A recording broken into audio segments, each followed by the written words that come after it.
653.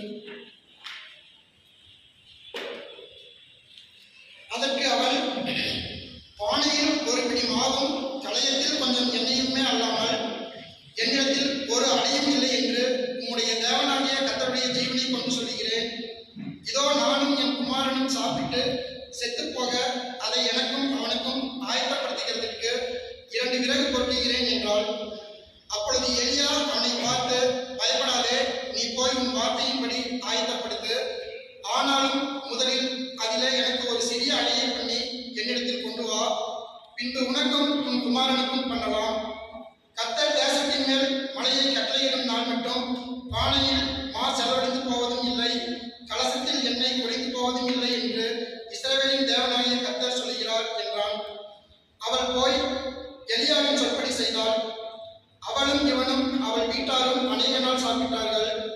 கர்த்தர் எலியாவை கொண்டு சொன்ன வார்த்தையின்படியே பானையிலே மா செலவழிந்து போகவும் இல்லை, கலசத்தின் எண்ணெய் குறைந்து போகவும் இல்லை. இவைகள் நடந்த பின்பு வீட்டுக்காரியாகிய அந்த ஸ்திரீயின் மகன் வியாதியில் இருந்தான். அவனுடைய சுவாசம் போகும் மட்டும் அவனுடைய வியாதி அதிகரித்துக் கொண்டே இருந்தது.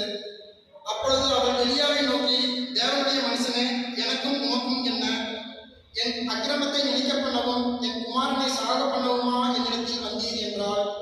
அதற்கு அவன் உன் குமாரனை என்னிடத்தில் தா என்று சொல்லி அவனை அவள் மடியிலிருந்து எடுத்து தான் தங்கியிருக்கின்ற மேல் வீட்டிலே அவனை கொண்டு போய் தன் கட்டிலின் மேல் வைத்து, என் தேவனாகிய கர்த்தாவே, நான் தங்கியிருக்கிற இடம் கொடுத்த இந்த விதவையின் மகனை சாக பண்ணினதினால் அவருடைய துக்கத்தை வருகின்றீரோ என்று கர்த்தரை நோக்கி கூப்பிட்டு அந்த பிள்ளையின் மேல் 3 தரம் குப்புற விழுந்து, என் தேவனாகிய கர்த்தாவே, இந்த பிள்ளையின் ஆத்மா அவனுக்குள் திரும்பி வரப்பண்ணும் என்று கர்த்தரை நோக்கி விண்ணப்பம் பண்ணினான்.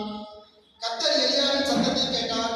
பிள்ளையினுடைய ஆத்மா அவனுள் திரும்பி வந்தது, அவன் பிழைத்தான். அப்பொழுது எலியா பிள்ளையை எடுத்து மேல் வீட்டிலிருந்து அவனை கீழ் வீட்டிற்குள் கொண்டு வந்து அவனை அவன் தாயின் இடத்தில் கொடுத்து, வா, உன் பிள்ளை உயிரோடு இருக்கிறான் என்று சொன்னான். அப்பொழுது அந்த ஸ்திரீ எலியாவை நோக்கி, நீ தேவனுடைய மனுஷன் என்றும் உன்னுடைய வாயிலிருந்து பிறக்கும் கர்த்தரின் வார்த்தை உண்மை என்றும் இது நான் இப்போது அறிந்திருக்கிறேன் என்றால். வாசிக்கும்படியாக தெரிந்து கொள்ளப்பட்ட 1ஆம் வேத பாடம் வாசித்து முடித்தாயிற்று. கிறிஸ்துவே உனக்கே மகிமை உண்டாவதாக.